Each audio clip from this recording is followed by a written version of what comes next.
everybody. Welcome to the Faith and Fandom podcast on Love Thy Nerd. This podcast is now part of the Love Thy Nerd podcast network, and you can check it out over at lovethynerd.com/faith and fandom.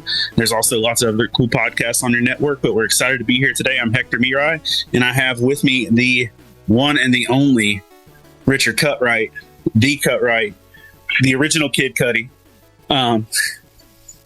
So, man, tell me how your world's been, dude. Yo, my world has been round or flat, depending on who you talk to. You know what I'm saying?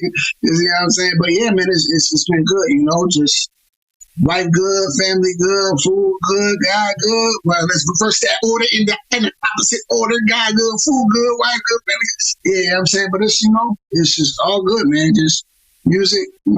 Started doing with the Rapzilla, media type stuff, different projects down in the tunnel, doing video stuff, just trying to get all my arms out there. So for people that don't know you, how long have you been in the hip hop, Christian rap, CCH world, and how'd you get started and stuff? Ooh, bro, you put me all the way. You put out there. You putting out there. You know what I mean? You carbon dating me right now, bro. Bro, I'm 42, man. What's up? Come on.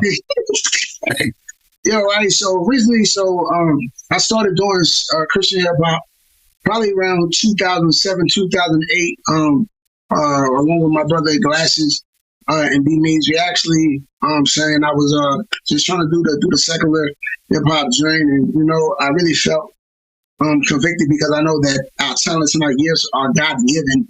You know what I'm saying? So if somebody gave you an Xbox 360, would you use it? You know what I'm saying? To hold an Xbox Series X, a PS5, maybe in 2024. Somebody gave you a PS5, you wouldn't use it to hold up your car. You know what I'm saying? If you were changing your tire, or you wouldn't use it as like a toilet paper holder. You know what I'm saying? So you wouldn't use it in a way that would like diminish the gift or break the heart of the one who gave it to you. You know what I mean? You would use it in a way that would bring joy to him while you can still enjoy it yourself. You know what I'm saying? So just we just started making hip hop for the Lord, and from there we met up with when my brothers said from Camp 55. We started meeting other like-minded brothers, and we formed the Justice League, the CHH, Wu-Tang of Christian hip hop out of Charlotte, North Carolina. Started over 35 brothers and sisters, all different denominations, races. Whoa, for real, 35? Yeah, bro. We was deep, bro. We was out here like it was That's wild, two Wu-Tangs. Yeah, bro. We was the Wu-Tang, the Killer Bees. We was all up in here, bro. You know what I'm saying? And we would just, we would just get together, hit the block, do prison ministry, do concerts, do all of this in building. And, everybody, as life happened, people got married, people moved, got promotions, all kind of stuff. Everybody started moving away. We took it down at about 12. And then, recently, it's, some brothers, life happened to get some people grandparents and all kind of stuff, running businesses. And the Lord is growing them in different ministries, like my bro, Manny, to Fresh, him and his wife at Hope Vibes, you know what I'm saying, doing amazing work serving our homeless neighbors. That's amazing. Yeah, you know what I'm saying? But my bro, DJX out there with Taste Buzz Popcorn and Concord, all over the news, doing all kind of celebrity events and other ministry stuff that they doing, Glassy DJ, everybody doing something different, you know what I'm saying? But we're still branching together whenever, when the bat signal go in the air, you know what I mean? But I'm always on the cliff in the rain all the time, you know what I mean? So and there's no negative towards him, but like, do you feel like when life happens and people kind of dip out of it, do you and sometimes feel like, okay, they were less committed? Well, nah, man. So I try to be understanding because life is life, So some brothers, put a lot of finances in it. Some brothers have like a lot of kids, or they have kids, and their finances change, and they're like, I can't dedicate the time. I'd rather invest, my investment on return into my daughter, into my son. I'm saying is how I'm ministering now. You know what I'm saying? I could make music to rock stages and try to, cause people, to walk in this walk, but I'd rather do so by playing with the seed that I have in front of me right now. So, I never take shade. I just keep moving. And whenever they get, son, let me jump back on. I come back on. Next stop, whatever. It's all love or whoever. You know what I'm saying? I personally, because of the person that I am, I'm a relationship person. Where we have a relationship, even if I don't see you for 10, 15 years, and we ain't do music together, we ain't talk. The moment I see you, it's me picking up from where we left off. You know what I'm saying? I try to be quick to forgive and quick to understand. And then that be made something that you have to grow through or grow with in that season, that you're able to come and bless somebody else with something else. So I'm always ready. You know what I'm saying? I got brothers right now that I'm cool with today who did me wrong mad crazy times. You know what I mean? And I still, you know what I'm saying, talk about it, chop it up. And I'll still be able, you know what I'm saying, to help them out. Of course, you know, we like limits and boundaries and other stuff like that. But I'm still willing to help them out, to help them pursue whatever they feel like their calling is, give tips, help with beats, write whatever. You know what I'm saying? Because it's not about me at the end result. It's about the forward in the kingdom. You know what I mean? Yeah. So the Just His League started 2007-ish, right? Is that right? So we started forming, it wasn't officially until 2010. Okay. First official, because we all did three. We all were like doing different ministries and all different events. We were just always seeing each other. And before that, several times before in Charlotte, they would try to do, you know, link ups and Chris, we're going to take over the city. We're going to.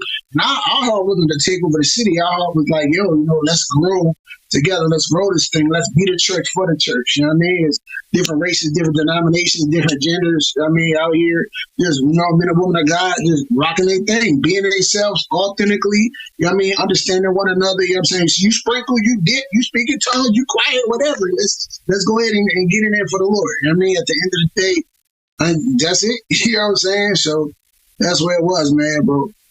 So if you, like, let's say if 2024, because, you know, comics rebooting all the time, like there's always a new group of everything. If you were to start the Just His League over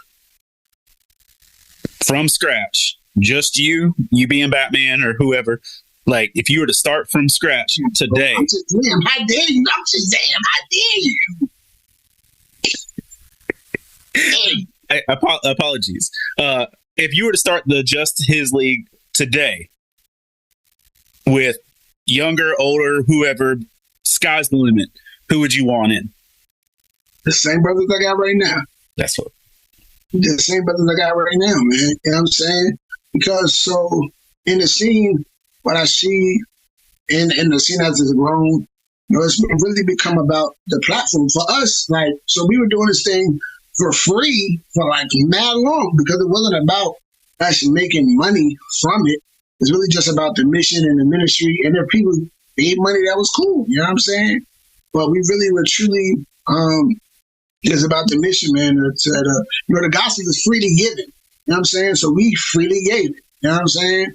As we started doing tours and having merch and everything else, and then, you know, talking to the bros, they're like, hey, listen, we want to fund these things and let's try to, you know, start doing these things. It wasn't until Chicken and Dumplings, but that was 2016.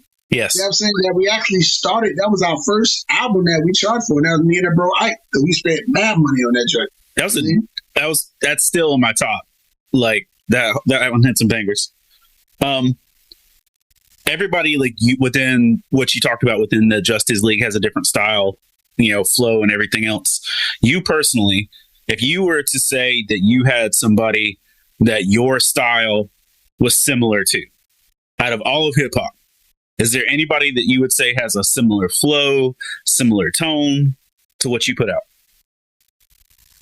I don't know, because so for me, like, because I'm an artist, like I truly.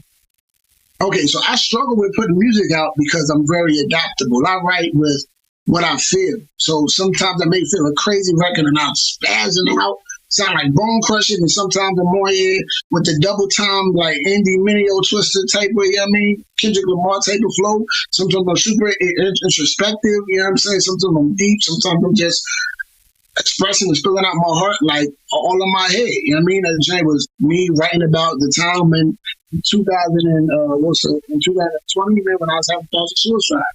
You know what I'm saying? And that just transitioned in that, and the anger that I felt, just crying out to God. Not the anger, but you know what I'm saying? Just like the feeling, emotional intensity. So I don't really feel like I'm like nobody. You know what I'm saying? I'm me. You know? The only thing I've heard in the past, and I was starting because I didn't like my voice.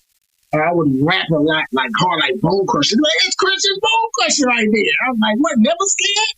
You know what I mean? I didn't know the level. I was out there. I mean, and I'm a big dude too, so I'm like, bro, y'all just saying that I'm fat, bro. You know what I'm saying? Y'all bone crusher, because I'm big crusher. I mean, I'm bone crusher. I'm bone crusher out this world. You know what I mean? There's some times like in some of your stuff comparatively that I'll get a Killer Mike vibe. Right. The dope, like, Mike is dope, man. Mike is dope. Especially like, you know, around Outcast times, like Whole World and such. But you know, I was just curious if you had anybody that you saw yourself as. Yeah, so what's crazy is, so I'm gonna say this, and when I first started rapping, a lot of people don't know this, but I had a stutter all the way up until I was 12, and I stopped stuttering the day that I started freestyling. I grew up in church. I wasn't really allowed to listen to rap. By the time I got to North Carolina in 95, 96, I only heard like 6 or 7 rap songs. That's it. You know what I'm saying? Like, Walk This Way, Mama Said Knock You Out, Cream, because that was what I'm saying. We had to sneak to listen to Video Future Box all y'all in New York. You know what I'm saying? And it just, what's the other, man, I forgot, man. It's just, I was really, you know what I'm saying, in the church, hip hop is evil, whatever, you know what I'm saying? So then the fact that, now my stuff is horrible, bro. I mean, they used to call me Machine Gun Mouth. I was made fun of all the time, you know what I mean? But the moment that I had, my mom bought me my first 3 hip hop projects. It was on cassette tape at Walmart, the clean version, you know what I mean? So to this day, I know these 3 albums by heart, all with the edits, you know what I mean? DMX is Dark as Hell is Hot, Dark as Hell is Hot, Big Pun, Capital Punishment, and Cannot Bust, Cannabis Cannot Bust. But them 3 joints I know top to bottom with all the edits. You want to, that's right. And all the, you know what I'm saying? When I hear the cuss words, I feel weird. But, you know what I'm saying? But to me, I just start walking one day and I start freestyling, and I started laughing. And I just been able to, you know what I'm saying? Ever since then, bro, just rapping. So, because of that, like, I've been able to adopt my style. So whoever I hear, and I was just challenge myself with the writing style, see how to count bars. Nobody told me how to count bars. I listened to the count when Jadakiss was spitting. You know what I'm saying? Or listen to how Big wrote his journey. And I wrote on my face. I rap no matter what. I mean, if I don't have that feeling, you ain't gonna have that feeling. So I want that, you know? And that's kind of what pushed me to rap the way that I rap, regardless of the style or beat or record that I'm doing. I want you to feel something, you know what I mean? With music now, like you talked about, everybody else got responsibilities, life happens, stuff like that, family and all that jazz. You still have to keep a day job too, right? How hard is it to still see yourself fully as an artist when you got to do like day job stuff during the day?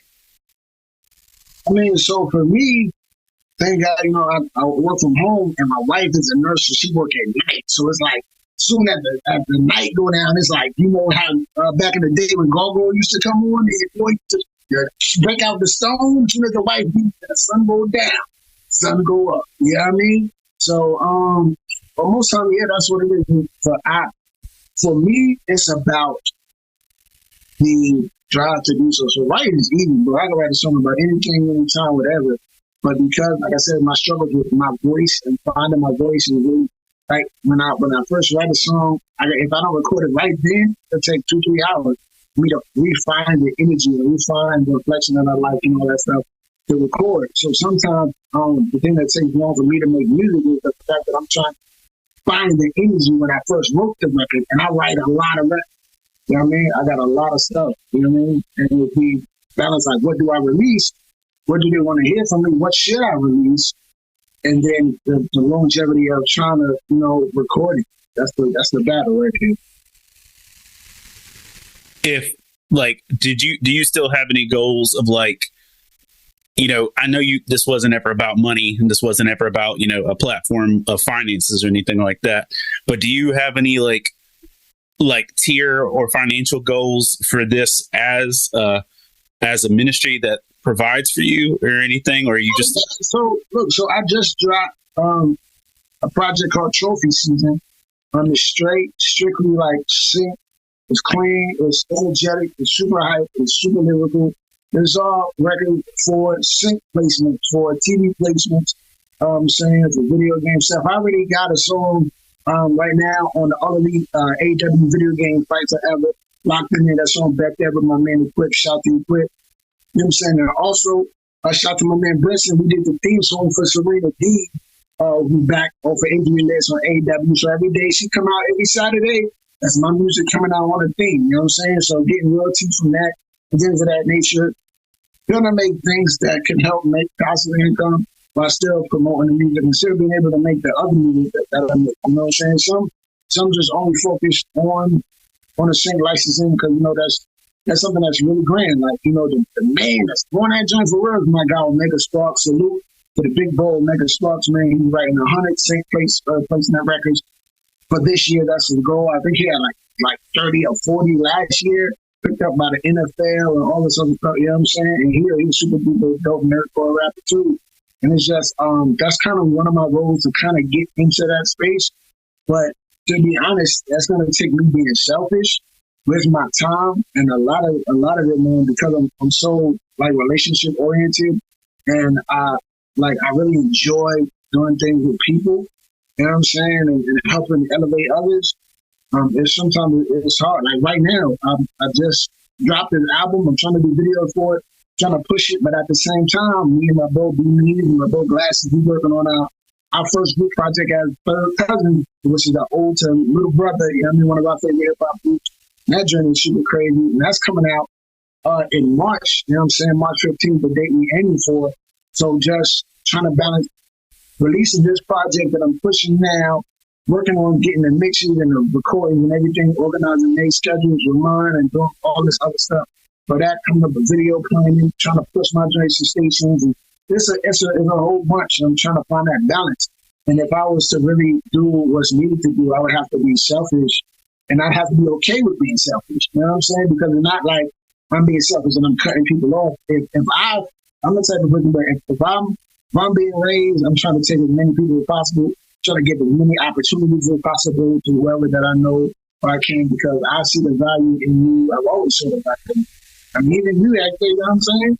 But like, you're so valuable to the space, to the community, to my life, to the ministry. I mean, the fact that me and Seth, I don't know if you know, but there's a youth pastor who came to a concert that I did like two years ago, named Seth Austin. And he was like, "Yo, bro, you went to Justice League?" And I was like, "Yeah." He's like, "Yo, remember Hector Moran?" I was like, "Yeah, Hector, bro." It's like, "Yeah, Hector told me about you guys. Y'all dope." I was like, "What?"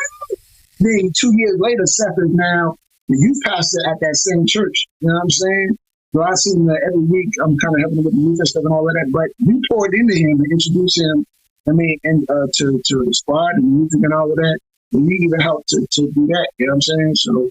Yeah. Everyone has value, man. I'm grateful for you, bro, and the platform you got. You just all that you do as a pastor, as an author, as a representative of the nerd community, you know what I'm saying? And big bro being committee, big bro being boss. You're big bro being boss. You gotta be a big bro being boss. You know what I'm saying? Here's what it is, bro. You know what I mean? So yeah. You have one of the things I've seen you do so often is like you find different creative ways to take your stuff in different places. A while there, like I think it was pre-pandemic, was it you and Ike did Realize Anything's Possible? The rap joint. Tell me about that. Yeah, so Realize Anything's Possible, it was a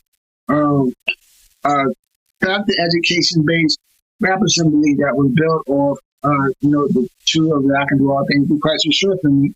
But we just made it, simplified it, realized anything's possible. And, we took it to schools, had large, we had projector screens, lights, smoke machines, speakers. It's basically like a room, like a Richard Cutright 6 concert. It was giant, great. And we did 750 schools in 2.5 years across 43 different states. Hold on. 750 schools. Over 750 schools. Over 150 schools. In 2 years, 43 states. 2.5 years, 43 states. Bro, listen, that's when I lost all that weight, bro. When I went down, I was 320, and then I got down to 271. And then the COVID-19 happened, and I got the COVID-60. You know what I mean? That's what I'm saying. But yeah, but we was out there working, and it was really great, impactful, because we were able to not only just, have fun and tour and do all that other stuff, but we were able to, number one, change perspective with the students on what rap music can be. Because everybody think, it has to be one way or another, you know what I'm saying? It was positive, it was encouraging, it was dope, you know what I'm saying? And the teachers, you know what I'm saying? Some people in the community, all they see, on when it comes to rap, or, you know what I'm saying? They just like, what they see on TV. Teachers would ask me, hey, you guys going to come to school and teach our kids how to roll blunts and twerk and stuff? We're like, yeah, that's school. Why would we do that? You know what I'm saying? As Outkast said, I thought hip-hop was only guns and alcohol. You know what I'm saying? And then, but afterwards, they be like, man, we love you. That was one of the most dynamic experiences that I've ever had. We helped to change my whole mindset, and, and we really helped a lot of people. We had students who were, attempting suicide, and they just reaching out and was telling us how we impacted their lives, and just the words that we stated encouraged, how the songs became the theme songs when their lives through difficult seasons and all that. And I mean, there's a whole lot of things that we never would have been able to do, bro. And like the crazy thing is, and I say this, some schools, especially out in Kentucky and stuff, schools like 1,200 kids, bro. So you think about, we had 1,200 kids, you're going crazy and stuff. You can't even hear yourself because it's just so wild. You know what I'm saying? It was really, really dope, man, for those 2.5 years. And we did it all in a Chevy Equinox with a trailer on the back, driving.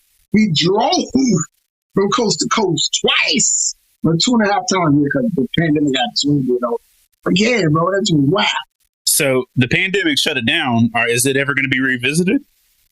Or not, but so unfortunately, but not unfortunately, but Ike said during the season, man, before when the last tour was just starting, Ike had his 4th child, and then during the pandemic, he had his 5th child. Now he has 5 kids, and then he moved to Fayetteville. So after that, Ike's in Fayetteville?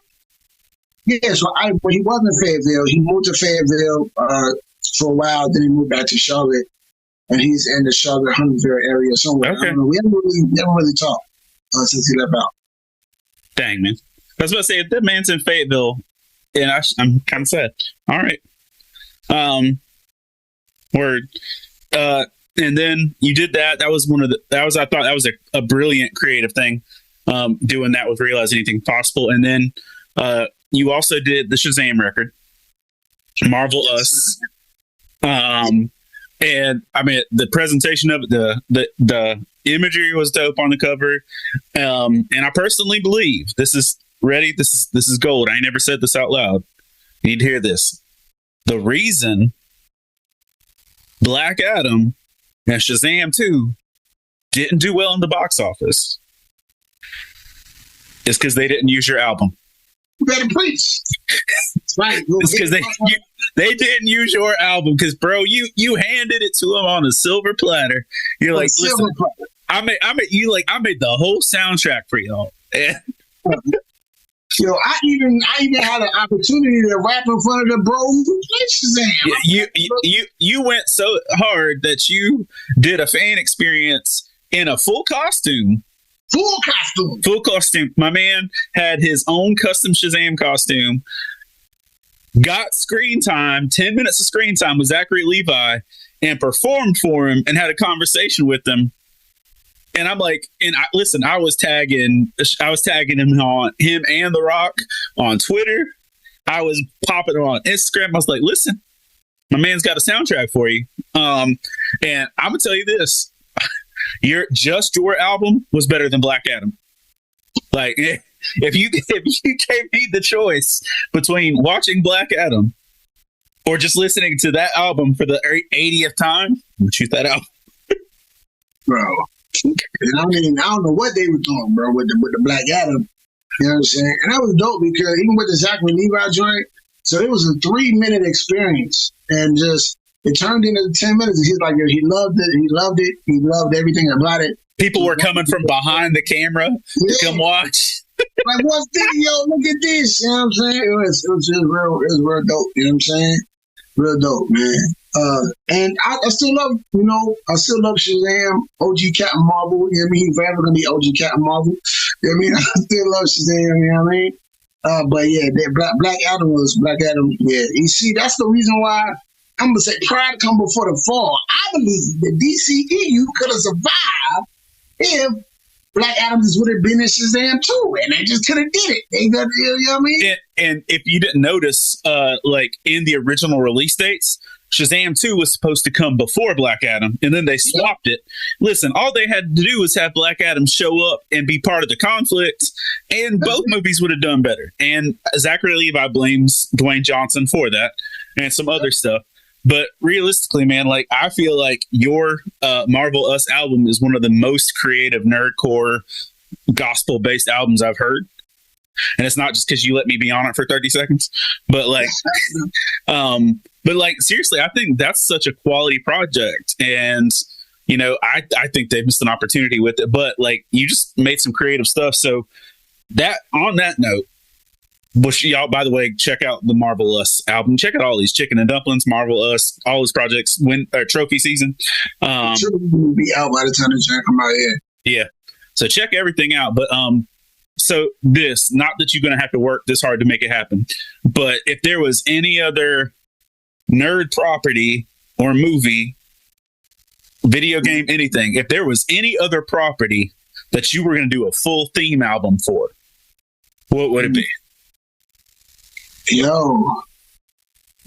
So I'd have to say it would have to either be Fantastic Four or it's Fantastic Four, X-Men, or Avengers. The reason, the whole themes, of course, with Fantastic Four is working through family trauma. It was experienced shared trauma that they had, as well as just dealing with self-hate, hurt, angst, anger, all this other issue, humility, all this, so many things in the family structure of the Fantastic Four, and yet at the end they always humble themselves to work together, to get it done. Of course, the X-Men, hated and feared, we already know, that joint, it's so many dynamics that could work there. The Avengers, simply because I always feel like this, it's that the Avengers mostly always won because Captain America was at the front. And Captain America wasn't at the front, his shield was at the front. So he didn't lead. He knew out of the whole team, he was the least capable we had. The Hulk, strongest ever. Iron Man, smart, super high tech. Everybody, the best sharpshooter, everything. He got a super soldier. He's at the human peak performance, but he led in with his shield. And I felt like, it's just faith. He led with his faith. He had no way to win none of the battles. So listen, I don't know what I'm going to do, but I'm going to charge in faith first. And everybody else followed behind him. They were greater than him. They were powerful than him. They were richer than him. They were smarter than him. But they trusted in his faith and stood behind him. And every time when he ran them into victory, some kind of way. So because he led them by faith. So that's a whole other journey, man. Well, too, I don't know if you noticed, but throughout the Avengers storyline, out of all the movies all together, the Avengers lose every time Hawkeye's not involved. Mm. Every time Hawkeye's involved, they win. You need a whole team. You know what I'm saying? You need a whole body. Every part is important. Every part is important, right guy? Speaking of every part being important and needing the whole body, what does CHH need right now? CHH need to buy my album trophy. I feel like, man. By the way, if y'all don't know, CHH is Christian hip hop. Yeah, Christian hip hop, gospel rap. You know what I mean? What's crazy is and this is like sidebar, not to be divisive or anything, but now there are believers who rap who now say CHH is conservative hip hop. So you have people who do conservative hip hop, like Bryson James, there's a Bryson Gray, Tyler James, with some brothers who are in the faith, but then most of their music are aimed at, with conservative views and stuff. But they call that joints conservative hip hop. So it's It's confusing. But CHH, the OG CHH, Christian hip hop is Christian hip hop. I mean, so what Christian hip hop needs, I feel like Christian hip hop needs to stop trying to focus on what Christian hip hop needs.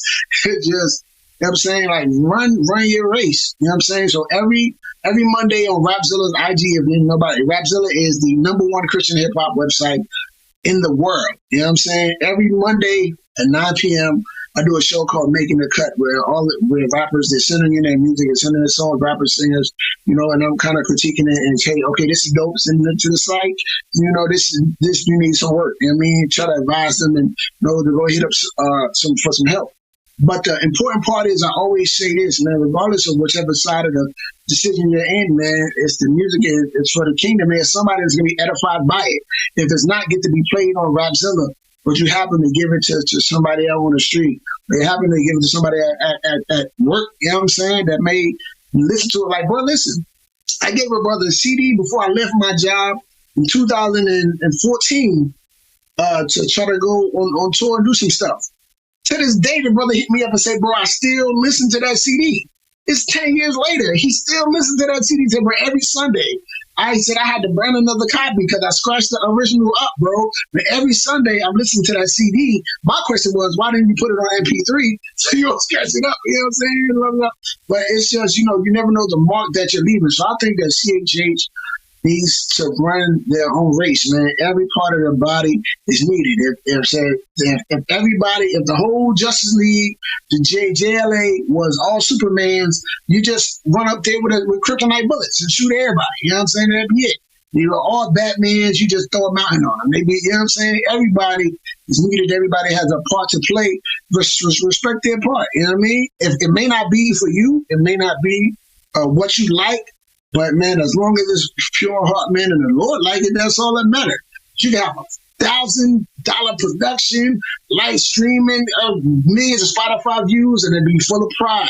And the Lord here, and he like, that's garbage. And then somebody could be straight up out of the garage there making their stuff, and then, Lord, I love you today. Lord, you want to make a way, and I pray. And the Lord be like, hey, that's my jam, because it's just pure heart where it's coming from. You know what I mean? And we judge the art because we're friends with listeners, so we're listening to it for the art. Man, but the Lord hear the heart, man. He's the only one that sees the heart. So I just say, CHH, run your race. You know what I'm saying? Just run, do you. And, you know, let the seed fall where it is, man. We don't add the increase to it, no way. You know? All right. On the music level, just to ask this, out of everything you've made, the whole caboodle, what's your favorite song? One track, my guy. One track. What's your favorite one? One track, sir. Out of everything. And I know you made like 80, 100 songs, but so like what you got? What's your favorite one? Man, so I'm gonna say this. I'm gonna say it's a classic, and I'll say this: it's in 2012. I dropped a record called YGLT. That joint is 12 years old. It still go crazy, bro. I can do that joint today and still rock. You know what I mean? I won BT Apollo Live when they came to Charlotte. I won BT Apollo Live with that record. It's called YGLT, featuring my boy Mega Floss. The energy is just crazy on that record. Super dope live, you know what I'm saying? And I guess that'd be the one. There's so many records though, bro. What's YGLT stand for? You gonna learn today. Yeah. You gonna learn today, you know what I'm saying? Yo, like funny story is the day that I was dropping the single to release it, the next day Kevin Hart was coming to do an autograph signing for like some DVD he was doing, his first DVD. So he came to Walmart in Charlotte. Where I found that joint out, me and Glasses was like first in line at 8 a.m. to get him to sign the YGLT CD. And then he was like, yo, you don't know about Cutright, you gonna learn today. That's right, yeah, your boy Kevin Hart, you better learn today with Cutright. Like, yeah. And then that's it. Yep. And he signed it. And I got it somewhere in my house. The Kevin Hart signed YGLT DVD and CD. I gave him one too. That was dope. You've also started a clothing line. How's that going? You still doing it? Yeah, so Stay Faithful clothing line. I'm trying to stay faithful. You got a poster of it right behind your head. Yep, that's right, man. You see Jesus flying on the Nimbus, bro. You know what I'm saying? Stay faithful. You know what I'm saying? Because he told him back on the cloud, bro. You know what I'm saying? They're like, oh, Saturday, Jesus on the Nimbus? Nah, bro, that's that Acts 1:9. But he said he coming back on the cloud. You know what I mean? So that's how he doing, bro. So, yeah, man, Stay Faithful Clothing. We're, Christian pop culture clothing line.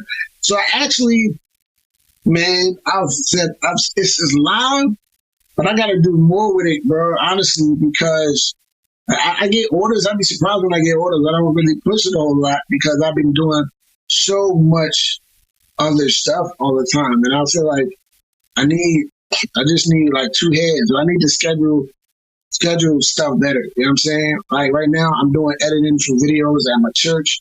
On Tuesdays, I'm doing a Rapzilla Live. On Mondays, we got prayer on Wednesdays.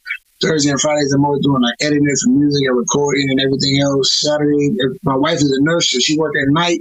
If she at home, when I get off work, trying to do dinner with her and listen to how her day went, just spend her husband time. And so it's like, I need to make a list. If I don't have a list, I'll just be everywhere. So I need to make a list.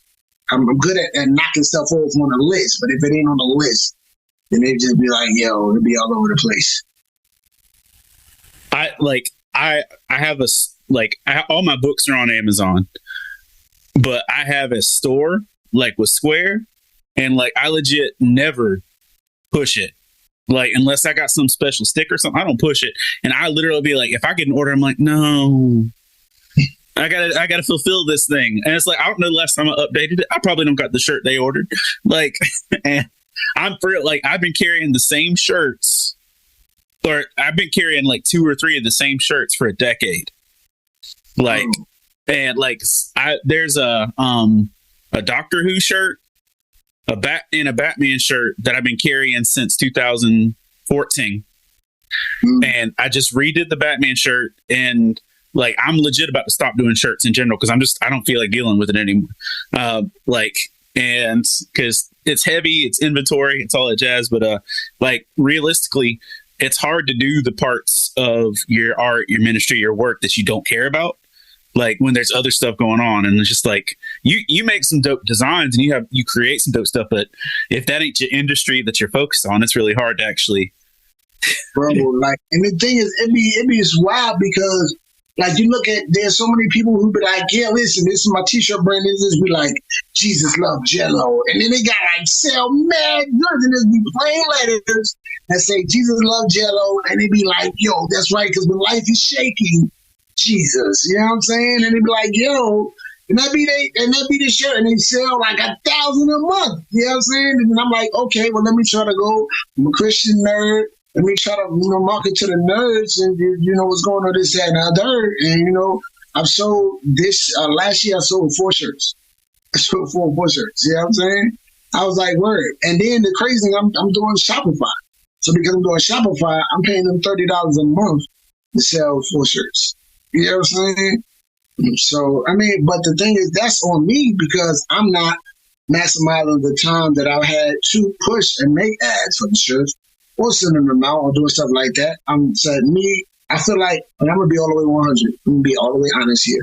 So because I'm a bigger guy and I've confidence always gotten bigger over the past 365 and was turning 40 and all this stuff, like when I wear my clothes, I'm like, yo, I like them, but I'm like, man, I want to be big dude model hooping by the big dude, my eye, you know what I'm saying? So then that stopped me from wearing my shirts and doing model type stuff or shooting modeling because who else going buy it and model it? You know what I'm saying? Unless I just would buy the shirt for my friends and say, hey, to do a shirt, or my friends buy the shirt and then I model the shirt, whatever the case would be. But that kind of like made me stop pursuing it. As a matter of fact, what's happening? I make that the All Might joint food, the little shadow All Might.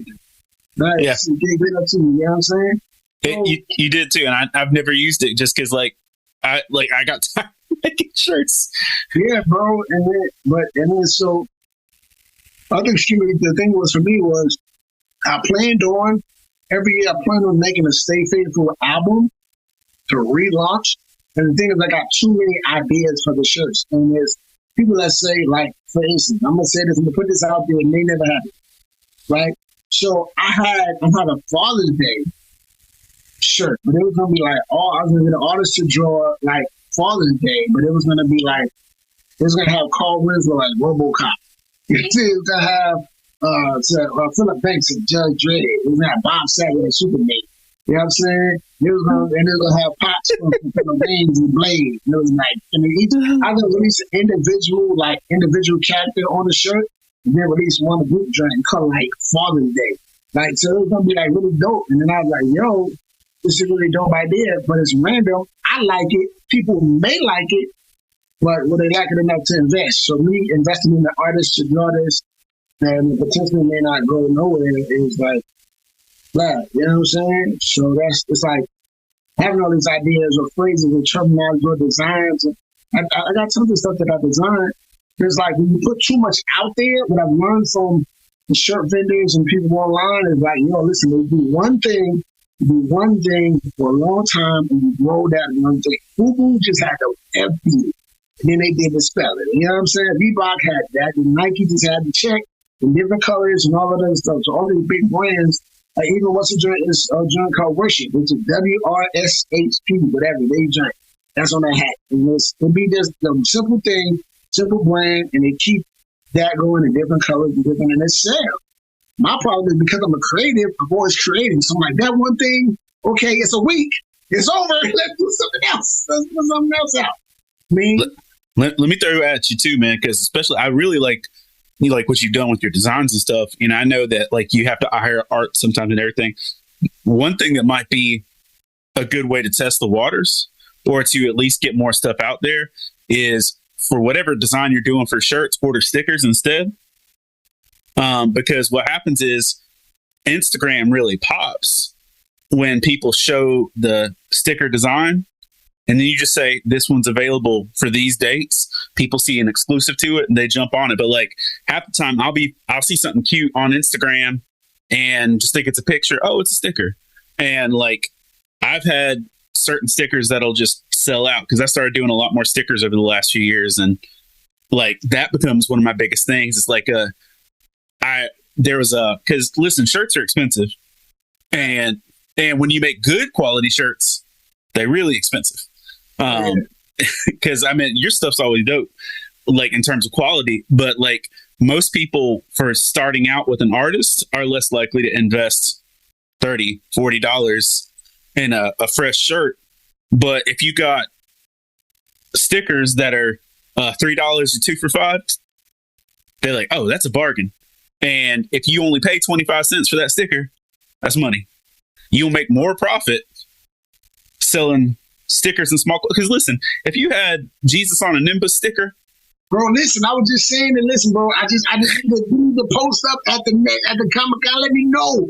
Pulling up with some shirts and some stickers. You gotta make it Mr. Resurgence, bro, out here. You know what I'm saying?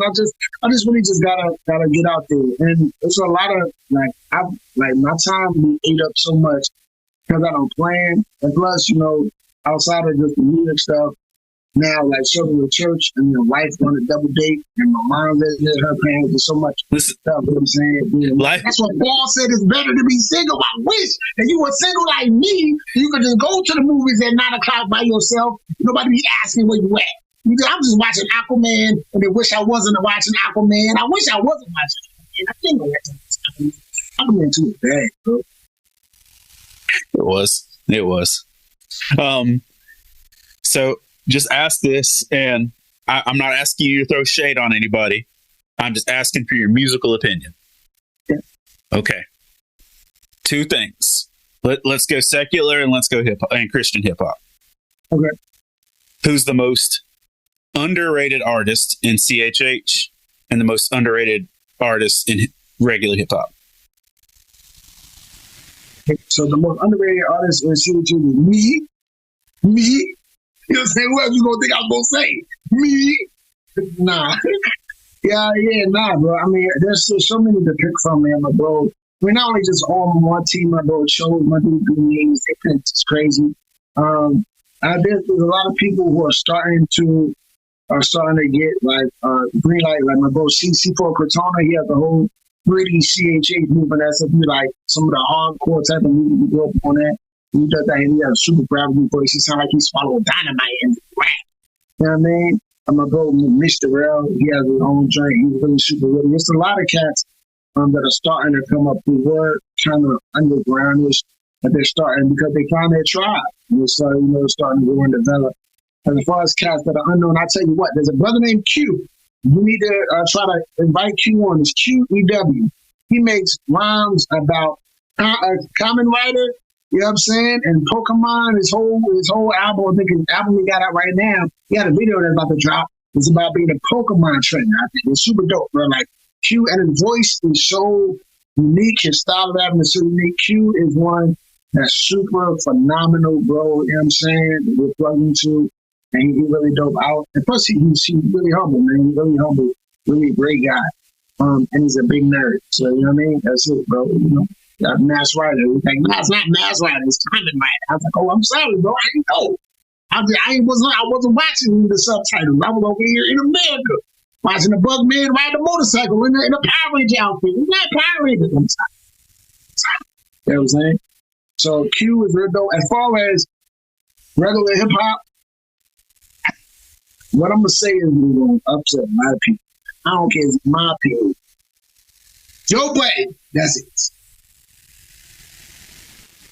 I know he retired, but if you listen to a lot of what Joe did, Joe, before there was streaming, he was the king of the internet. You know what I'm saying? Joe Budden, JoeButtonTV.com. And it was a whole forum, a whole community. Cats on online battles. He was the first one put mixtapes online before that period. And all that stuff started popping up. Joe was the forerunner in all of that. And then a lot of people only know Pump It Up. But if you go to a lot of his new music mixtape, a lot of content, like on the mixtape and stuff, he was a different brother, you know what I mean? He was really transparent. Plus, I really liked him. I really loved him because he was always himself. When Joe was good, he was good. When he was bad, he was bad. I mean, the whole emotional rap thing that he got, he was first to pour his heart, just be for real. His baby mother left him. He's having problems with his younger son, whatever. It was all out there. That's the reason why he was Drake's favorite rapper before he dissed Drake. He was Drake's favorite rapper for years. Him and Fonte, Little Brother. You don't know who Little Brother is. Look up Little Brother. Made a little watch to drop like 2 years ago. Crazy album. You know what I mean? If you love hip hop, lyricism, top notch, Little Brother. So yeah, man. But Button always top 5 dead or alive. I have arguments to the death. Well, you know what? Never mind, scratch that, because he was telling D1, screw you with that Christian noise. So never mind. It's Fonte a Little Brother. That's the dude. Fonte a Little Brother.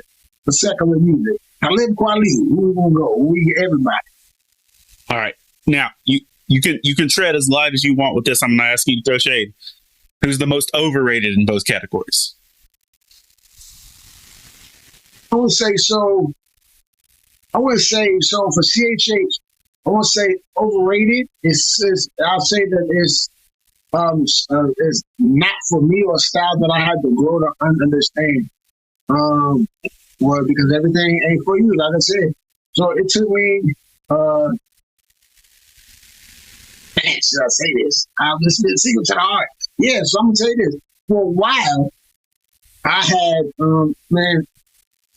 So for a while, me and if you don't want to say it, don't say it. Yeah, I ain't gonna say it. Rapzilla now. On Rapzilla now. People pull up on Rapzilla now.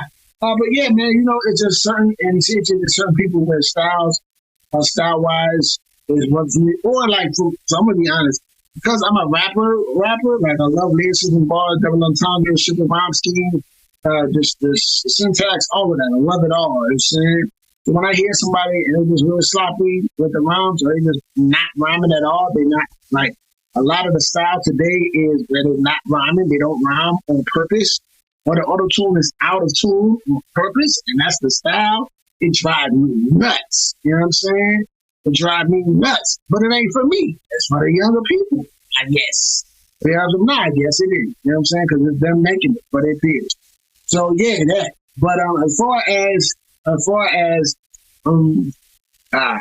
secular hip hop, I mean, I don't really listen, bro. I don't really I just listen to beats all day, bro. I ain't gonna lie to you. I listen to beats all day. But I will say this. I know I may get a lot of shade for this. What's the giant? What it's called? Fun and close, keep the fun. But I feel like Eminem over the past few years, like brother, his writing ability as launch is still like top tier. The double. I mean, he put multis on top of multis and everything. But I feel like it's just so tiresome because he's overdoing it just for the purpose to say, hey, see, look at me, I can tell, I'm Eminem, I'm still. Like, bro, like your pen is top tier. Top 3 of all time. I'm straight up giving you up saying which order is never going to be no order. I'm never going to say no order. You know what I'm saying? Top 3 of all time. Eminem with the penmanship, lyricism, impact on the culture, all of that. You know what I'm saying? Without M, there's no resurgence of Dre, no resurgence really. The eye that was on the West Coast probably wouldn't have been there because Eminem revived Interscope Records as soon as he came out in Dre and everybody was rocking with him. So that whole thing would be no Kendrick, none of that would have never happened if it wasn't for Eminem and the resurgence of what he brought to Interscope Records through Dre and all this other stuff like that. And that's what we always salute to the impact that we did on the culture. But today, the penmanship, he tried too hard, man. I mean, he tried too hard.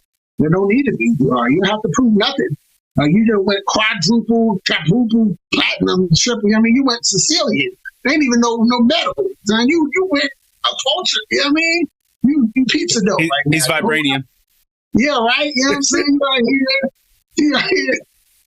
Oh, yeah, dang on. Yeah, so I'm saying, man, you're nothing to prove. And I feel like he tried to prove. Then he reverts back to dissing pop stars and old people who ain't talk about him in 14 years. Like, we just dropped the disc. It's in Benzino. And I was like, bro, why, bro? There's nothing. This was so corny. You know what I'm saying? It was like, why are you doing this, bro? There's no reason for it. You know what I mean? But we are grown, so grown people do what grown people do.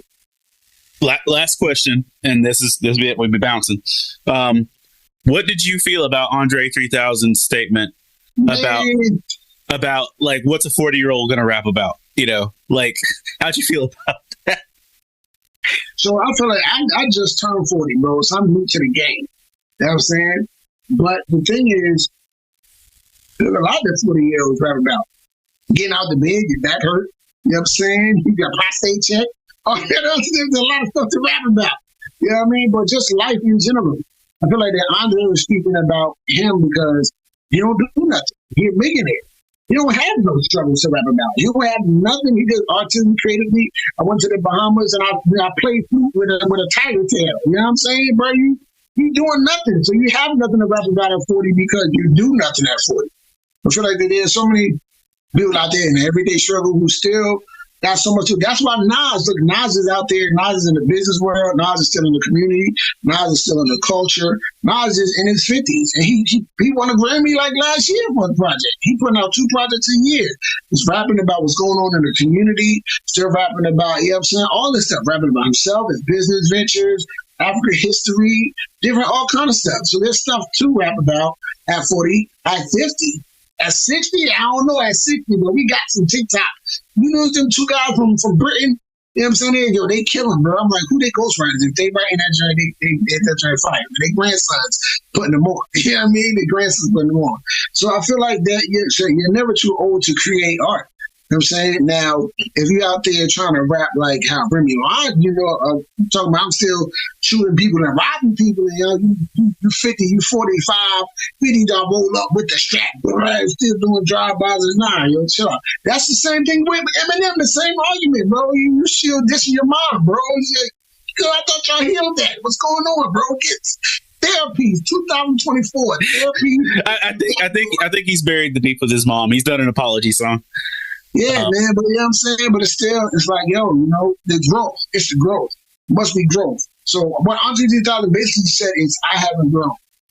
There's nothing to grow to. I haven't grown. There's nothing for me to rap. Because he rapped on the Killer Mike joint, and everything he rapped on the Killer Mike stuff was stuff that's going on today, and everything else. He could have gave us more of that. You know what I'm saying? He killed the Killer Mike record. You know what I mean? To say you have nothing to say is to say you're not growing. Yeah, you know what I mean? That's it. Button statement right there. Put that on the t-shirt. All right. if you got one thing to say to anybody in an audience, what's the one thing you want to leave people with? Hey, listen, I want to leave. I'm talking. I want to leave you this. Yo, look, right? Nobody dictates when your season is over except for you. Nobody dictates when your season starts except for you. Put in the work, put in the effort. Say the only time that you're on is your time and God time. You know what I mean? When he says over, it's over. But it ain't over till he says it's over. So, and this season right now belongs to you. Be encouraged. Step on with faith. There's a trophy waiting for you on the other side. You just got to take them hits and keep going. You know what I mean? Where can people find your stuff at? Where should people go to look for you? Yeah, Cutright, CUTRIGHT, Spotify, iTunes, KFC, Popeyes, Chick-fil-A, the Chinese spot next to the Food Lion, over there. Listen, there's no better place for Chinese food than the spot next to a Food Lion. Well, listen, I found a Food Lion that didn't have a Chinese spot next to it. I thought I was in the Twilight Zone. That ain't really existed like that, bro. All right. Man, thank you for taking the time to hang out with me. I look forward to us actually getting together sometime soon. Need to put you up at a spot for a con. Need to make something happen. By the way, there's a con in Charlotte Saturday. I'm popping over to go see it. Word? At the Grady Cole Center. $5, bro.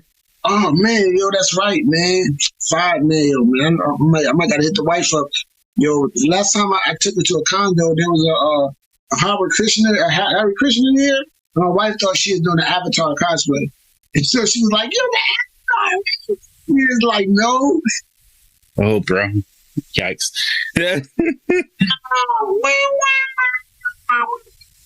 Word, bro. Man, thank you for taking time to join with me. Thank y'all for listening. Make sure you check out Cutright's stuff. It's all over there. Look up Just His League. Look up Cutright.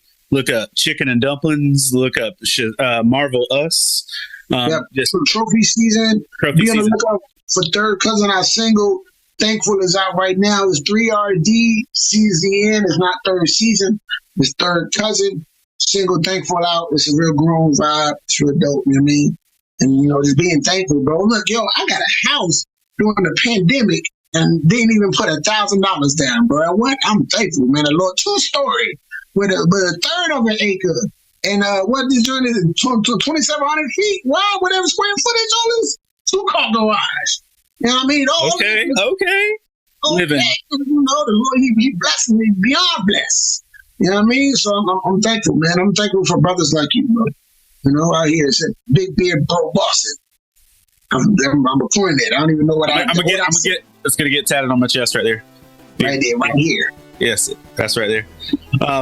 Thank y'all for taking time to listen and watch. Remember, you can check out more podcasts at Love Thy Nerd, and you can find the other episodes of this podcast at lovethynerd.com/faith and fandom. Thank y'all for taking time to listen. Y'all have a great day.